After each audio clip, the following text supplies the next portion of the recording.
Definition of environment. পরিবেশ শব্দটির উৎপত্তি ফ্রেঞ্চ শব্দ ইনভায়রন থেকে, যার অর্থ ইএন অর্থে ইন অর্থাৎ মধ্য এবং ভায়রন অর্থে সার্কিট অর্থাৎ পরিবেষ্টন। অর্থাৎ পরিবেশ বলতে পরিবেষ্টনকারী পারিপার্শ্বিক অবস্থানকে বোঝায়। দ্য কনসাইজ অক্সফোর্ড ডিকশনারিতে 1992 খ্রিস্টাব্দে পরিবেশের সংজ্ঞা হিসেবে বলা হয়েছে, পরিবেশ হলো উদ্ভিদ ও প্রাণী জগতের উপর প্রভাব বিস্তারকারী বহিরঙ্গের অবস্থানগুলির সমষ্টি। জীবের জন্ম, বৃদ্ধি ও অস্তিত্ব রক্ষায় সহায়ক জৈব জগতের ওপর প্রভাব বিস্তারকারী বহিরঙ্গের অবস্থানগুলির সমষ্টি। জীবের জন্ম, বৃদ্ধি ও অস্তিত্ব রক্ষার সহায়ক জৈব, অজৈব ও সাংস্কৃতিক উপাদানগুলি পারিপার্শ্বিক মিথস্ক্রিয়ায় যে পারিপার্শ্বিক অবস্থান গড়ে ওঠে তাকে পরিবেশ বলা হয়।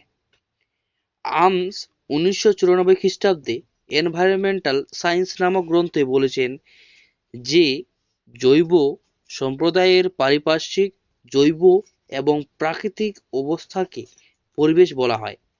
পরিবেশ বিজ্ঞানী বডকিং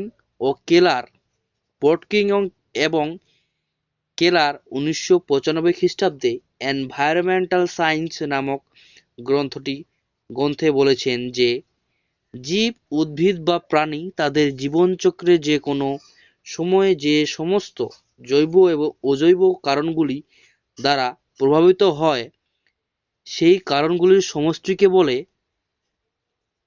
সিসি পার্কের মতে, environment refer to the sum total of conditions which surround man at a given point in space and at a time. স্থান ও কালের কোনো প্রদত্ত বিন্দুকে যেসব অবস্থা মানুষকে পরিবেষ্টন করে রাখে তাদের সমষ্টিগত অবস্থানকে পরিবেশ বলা হয়। বন্ধুরা, আমি এখন আলোচনা করতে চলেছি আপনাদের কাছে টাইপ অফ এনভায়রনমেন্ট। পরিবেশ কত রকমের হতে পারে।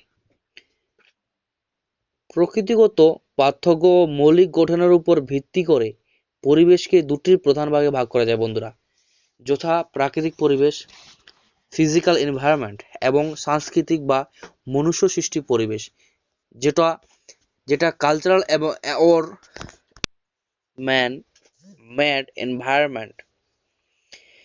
পরিবেশ একটা প্রকৃতির ভাবে তৈরি হয়, আর একটা পরিবেশ কি করে মনুষ্য সৃষ্টি, যেটা আমরা মানব জাতি যেটা আমরা সৃষ্টি করে দিই। একটা হলো সাংস্কৃতিক আর একটা হলো মনুষ্য সৃষ্টি। তো বন্ধুরা, পৃথিবীতে মানুষ আসার আগে সাংস্কৃতিক পরিবেশ বলে কিছু ছিল না, যা ছিল সবই প্রাকৃতিক পরিবেশ, যেটা প্রকৃতি থেকে অটোমেটিক্যালি তৈরি হয়ে গেছে। প্রাকৃতিক পরিবেশ সর্বত্র ও সবসময় মানুষের অনুকূল ছিল না, তাই বৌদ্ধিক শক্তি ও বৈজ্ঞানিক কুকৌশল প্রয়োগের দ্বারা প্রয়োজন ও সুবিধা মতো প্রাকৃতিক পরিবেশের।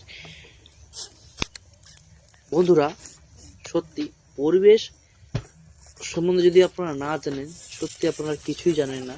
পরিবেশ জিনিসটাই আলাদা। পরিবেশ সম্পর্কে যদি আপনারা জানেন, তাহলে পরিবেশ সম্পর্কে জানার আগ্রহ বাড়বে। ধন্যবাদ, ভালো থাকবেন। Thank you so much.